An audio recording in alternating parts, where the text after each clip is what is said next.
I'm Dalton Barrett with News Radio WGNS, and here's some of the top news stories affecting Rutherford County on your Rutherford Roundup for Friday, February the 7th, 2025.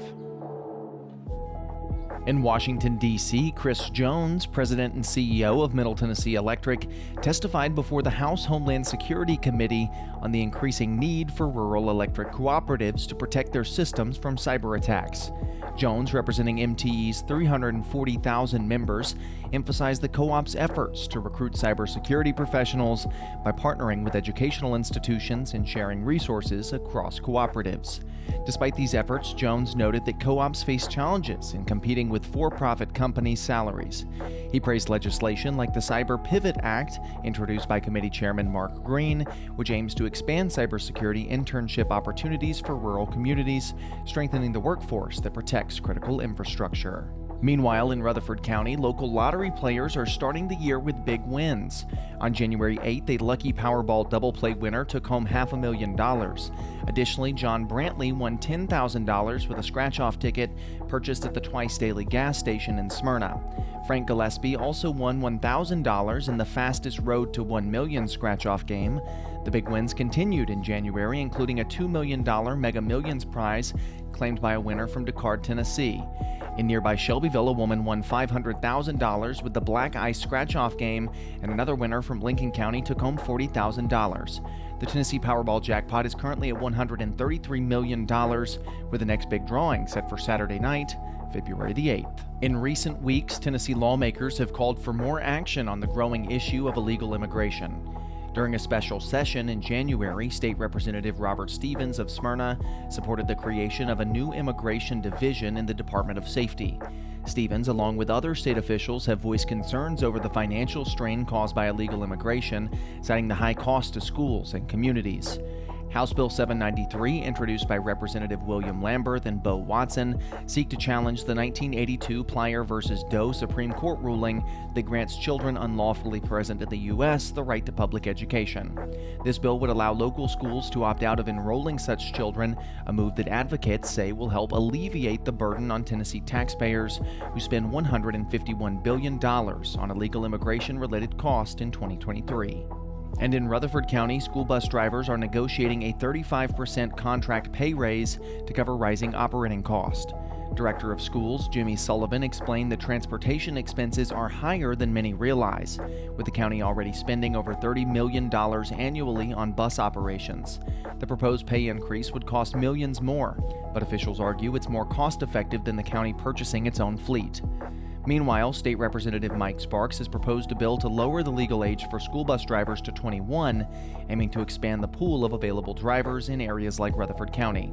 With the EPA pushing for zero-emission school buses, the rising cost of buses, including electric models, is creating additional challenges for school districts across the nation. In Murfreesboro, investigators have arrested Eworth A. Chesney, age 50, following a tragic two-car collision on Middle Tennessee Boulevard. Chesney has been charged with 2 counts of vehicular homicide and 1 count of aggravated assault. The crash, which occurred on January 27th, involved a Nissan Rogue that collided with a Mazda sedan.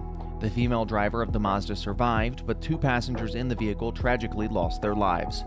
Silvio Victor, age 35, from Antioch, passed away at the scene, while a 5-year-old child was transported to the Vanderbilt Medical Center, and after nearly 5 days in critical condition, the child passed away on February the 1st. Chesney was arrested on February 5th and remains in custody as police continue their investigation into the events leading up to the crash. The case will now be heard in Rutherford County Circuit Court. Meanwhile, in Nashville, discount retailer Bargain Hunt has announced the closure of all of its stores, including 3 key locations in Rutherford County. That includes 2 in Murfreesboro and 1 in Smyrna. This decision comes as part of a broader restructuring effort and follows the recent closure of Bargain Hunt's distribution center in Antioch, Tennessee, which resulted in nearly 300 job losses. A going out of business sale is now underway at the Murfreesboro and Smyrna stores, offering significant discounts on all merchandise. The company's closure comes amid challenges facing discount retailers across the country, including Dirt Cheap, which recently filed for bankruptcy and closed all of its locations, including stores in Murfreesboro and Smyrna. In Rutherford County, the Tennessee Bureau of Investigation has confirmed the arrest of a Smyrna police officer following an investigation into forged documents. TBI agents began looking into allegations of forged doctor's notes in December of 2024 at the request of 16th Judicial District Attorney General Jennings Jones. The investigation revealed that Lindsay Nicole Clemens, a patrol officer with the Smyrna Police Department, has submitted multiple forged doctor's notes on the Rutherford County school system for excused school absences. On February 4th, Clemens was indicted by the Rutherford County Grand Jury on 19 counts of forgery and 6 counts of identity theft. She was arrested on February 5th and booked into the Rutherford County Adult Detention Center on a $40,000 bond. Clemens was released a few hours later.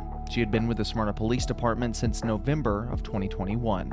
And in other news, the Tennessee Valley Authority, or TVA, has reported strong financial results for the 3 months ending in December 31st, 2024. TVA generated $2.9 billion in operating revenues, a 5.6% increase from the previous year, thanks to higher electricity rates and increased sales. TVA's electricity sales rose by 2%, and in January, a new record for electricity demand was set at 35,319 megawatts, enough to power 20 million homes simultaneously. To meet growing demand, TVA plans to invest $16 billion in new power sources and improvements to existing facilities over the next several years. TVA's net income for the quarter was $125 million, slightly down from last year due to higher cost. The TVA remains committed to providing energy security and affordable rates while maintaining financial stability. That's all for now. For updates on these, as well as more local news stories, be sure to check out our website, WGNSradio.com, or follow us on social media at News Radio WGNS on Facebook, as well as on X. I'm Dalton Barrett for News Radio WGNS, and I'll talk to you later.